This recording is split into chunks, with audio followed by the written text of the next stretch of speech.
let me get this 100% straight. So, the director of The Greatest Showman makes a film about Robbie Williams as a chimp. They call you Robbie, but you are ape. Ooh, ooh, ooh, ooh. You tell him, Caesar. I don't wanna rock, DJ, but you're making me feel so nice. When's it gonna start, DJ? Hello, my fellow YouTubers and subscribers, and welcome to my latest movie review, where today I review the last film I saw in 2024, which was Better Man, written and directed by Simon Gleeson, Oliver Cole, Michael Gracey, and directed by Michael Gracey, sorry. This is a celebrity biopic movie. We've seen these before, you know, Rocket Man, Bohemian Rhapsody, Bob Marley film. There's quite a few of these around now. So this is the one about Robbie Williams, and yes, the one where he is portrayed by a CGI ape. More on that in just a moment. So the plot is, well, as I've just said, it's about Robbie Williams, but for the sake of my style. The meteoric rise, dramatic fall, and remarkable resurgence of British pop superstar Robbie Williams. So yeah, it's essentially about his origins, his childhood, his rise to fame, his fall from grace, and his resurgence, as it suggests. Better Man. So there's been a few biopic movies made recently, and they all kind of follow a similar sort of formulaic pattern. I mean, it's, you know, what do you expect with all these celebrities who rise to fame? They're in a low place in life. They start out low and they find success, and then they lose their way through drugs, alcohol, and all manner of stuff like that. And then some of them don't make it, some of them die, and some of them do actually manage to find a way forward, and Robbie Williams is one of those people. I would say I am a fan of Robbie Williams. I like his music. I wouldn't say he's like one of the greatest singers of all time. I mean, he's got a really good voice and he's very talented, but I like the guy. I mean, I've nothing against his music. He's a great artist. So as a person, it was kind of curious to see where they were going to go with this. And when I saw the trailer for this, I was like, what the fuck is this film? Like, seriously, when I saw the trailer, I thought, are they actually doing this? They're actually making him an ape. They're actually portraying him as an ape. What? Like, it just seemed like a complete gimmick. It really did. How is this film? The question is, aside the ape thing, you know, how is this movie? It's actually pretty good. Yeah, I'm not gonna lie, I was really enjoying this movie. It's not one of the greatest films of all time. I don't think it's as good as people are making it out to be, but I think it's a good time, and I had fun with the story. The story, again, it's similar to all the other biopic movies that we've seen. The story follows that similar beats, but what it does have, despite its formulaic nature, is it has heart, and it really does delve into the psychological turmoil that he was going through with his mental health. Certainly the third act of the film is where it peaks, and we see some fantasy vision sequences that I won't spoil for you, but they are very clever, and they really do delve into Robbie's mental health and battling his inner demons, so to speak. So those parts were dramatic and really impressive. I must admit, I didn't expect that, so the movie gets points for that immediately. I would say the film is good.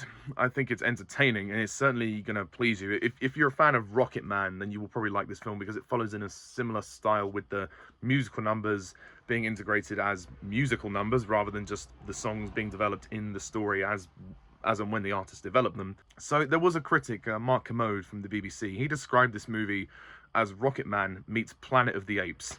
And that's very much the case here. I mean, the CGI on the ape is really good. It really is impressive. I mean, we've seen what CGI can do now. I mean, we had Kingdom of the Planet of the Apes last year, and we had the reboot trilogy. So we know the motion capture technology works, and Weta are very good at what they do. The whole kind of explanation behind the ape thing was kind of interesting, but also it's like, okay, why? I felt like it was done as a gimmick for the sake of being a little bit different. In some ways, I applaud that, because it is a very bold choice to make, you know, and Robbie Williams wanted this himself. It's not like the filmmaker is portraying this through their gaze. Essentially, it's almost like Robbie Williams directed this movie, really, rather than Michael Gracey, I have to be honest. But Robbie Williams as an ape, his explanation behind the portraying himself as an ape was that it was how he saw himself, a devolved, wild animal. And, you know, from that point of view, okay, I can understand why that was the case. And obviously the other characters don't see the ape. That's just him. That's just the psyche that this movie goes with. He is portraying himself as an ape. They just see him as as how he looks normally. It is very jarring. The first 10 minutes of this film, you're like, I just don't know if this is going to work. This is really weird. You know, once you start getting into the meat of the story and the sort of the more emotional stuff, you're like, okay, you kind of forget about it. It's really amazing how, even though it's staring you in the face, you kind of just adjust to it. Do I think it was necessary? No, I'll be honest, I don't think it was necessary. You could have told the story without the ape thing and it would have worked probably just as well, and the film would have had just as much emotional impact if Robbie Williams himself was in his own film, or a younger person was portraying him, much like how Taron Egerton played Elton John in Rocketman. But for what it's worth, they made a bold choice and they stuck to it. I applaud them for that, because it could have really backfired. And I really think this is an interesting film because, again, this feels like a film that was made from the gaze of the person it's about rather than the filmmaker. Robbie obviously had a lot of inputs in his own film, and he wanted to tell his story this way. And this film is often almost a self-reflection of his actions, of his earlier actions, by some way of an apology, I suppose, because he was really an arsehole to a lot of people, and he became very narcissistic, very arrogant, and it was almost a self-reflection of how he was. Obviously, he's changed now, and he's much more stable than he used to be. But I find it very interesting that why the film is so heartfelt and so emotional. Why the film is so heartfelt and so emotional is because Robbie himself put everything into it that he wanted to tell. He was going to spare no expense with everything that happened, and he wanted people to know his journey and what he was like and how he changed. And I think that's a very bold decision to make. Michael Gracey's name is just kind of slapped there, I feel, for star appeal because of The Greatest Showman. But Robbie Williams is brave to tell his story like this and to almost put himself up for ridicule in a lot of ways, because the decision for the ape thing, again, it's a bizarre move, but only a decision that could have ever been made by Robbie himself. I can't see Michael Gracey ever suggesting that idea. It was definitely all Robbie. To try and sell that to at the studio must have been nuts, like the pitch meeting. So picture this. I want to make a film about Robbie Williams portrayed by an ape. You'll be walked out the door. You'll be laughed out the door. It's just crazy. Whatever it took to convince the studio to agree to that idea, Robbie Williams clearly had a lot of influence, and again, I applaud him. He was brave to tell his story like this. I would say, though, the film is very uninventive in terms of the story. Again, I know it's based on a true story. There's not much that it adds that other than the sort of gimmicky ape thing. It doesn't really add a lot more to the biopic genre, if we were going to call it that, than what other films have offered. It's a very similar story with similar beats, so if you've seen the biopic films, you'll know where the story is going to go. But some of the more fantasy sequences and the more psychological elements are very well explored here. And those are the moments that we could have seen more. Really getting into Robbie's psyche. I mean, you portray the guy as an ape, so why not show more of that as the film goes on? Because the first two acts are good, but it starts to get a little repetitive, and it gets a bit slow, I think, in the middle. I would have cut out probably about 15 minutes of this film. It's quite long, and I would say it is quite indulgent in places. Robbie's very keen to indulge in some of the more frivolous things he used to do, and some of those elements where he was involved in Take That, and then when he goes solo and then he starts to deteriorate, some of those sections do drag a bit. So I think you could have cut this film down to, instead of it being 2 hours 15 minutes, you could have cut it to 2 hours, and I think it would have been perfect. But I do appreciate the film for what it is. It has a lot of heart, and the ape thing, surprisingly good. I'm surprised how well it works. I mean, I don't think this is something that should ever be done again for a biopic. It definitely is done to be individual, and respect to that for going with your gut on a decision that really could have backfired. But ultimately the film comes off as a pretty good entertaining ride. Solid heart, solid emotion, really well thought out. Clearly a lot of love went into this, and I appreciate that, and the cast do a great job. We have Robbie himself narrating his story as well, which does make sense. We also have a guy called Davies who performs young Robbie, obviously as an ape, with the motion capture. He's very, very good. Alison Steadman as Betty, the Nan, she's very good. She's in Gavin and Stacey, as a lot of you UK people will know, as Pamela. We've also got Steve Pemberton as Peter, who's the father, who turned out to be rather kind of an arsehole, in my opinion. Kate Mulvaney as Janet. Fraser Hadfield as Nate.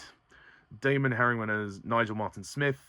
Raechelle Banno as Nicole. Yes, Nicole is quite a big feature here. She was obviously Robbie's love, and we explore some of their relationship, although some of their relationship is quite brief in this film. It is introduced quite in the middle of the film and it's not explored a huge amount, but you get enough of the context to know how it went and how it sort of deteriorated.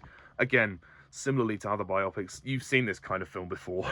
You haven't seen anything. This film doesn't offer something you haven't seen other than the main star being portrayed as an ape. Honestly, that's really what I can say. And obviously all the guys that play Take That as well are also very good as well. There are brief moments when we explore the Take That, and the musical numbers are really good. The musical numbers are great. Rock DJ was my favorite scene in the film. I really enjoyed that. That was just so much fun. Well, my favorite scene apart from the third act where we got into the more deep emotional stuff, and the way the songs are integrated into the narrative works very, very well. It's not like Mamma Mia where it's like a jukebox musical where they work the narrative around the songs. This is the opposite, and I really appreciate that. And again, much like Rocket Man, it has that similar sort of vibe.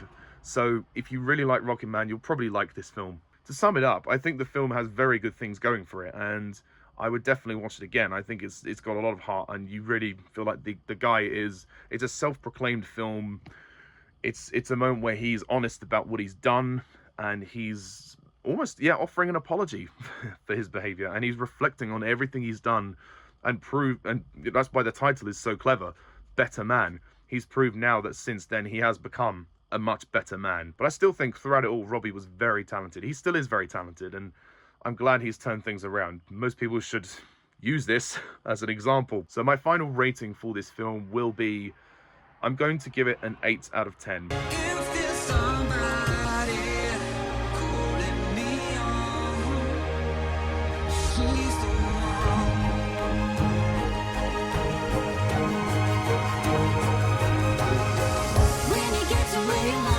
I think it's very solid. It's got a lot of good things going for it, but it did need to be tightened up in a few areas. And the story, again, it's nothing we haven't seen before.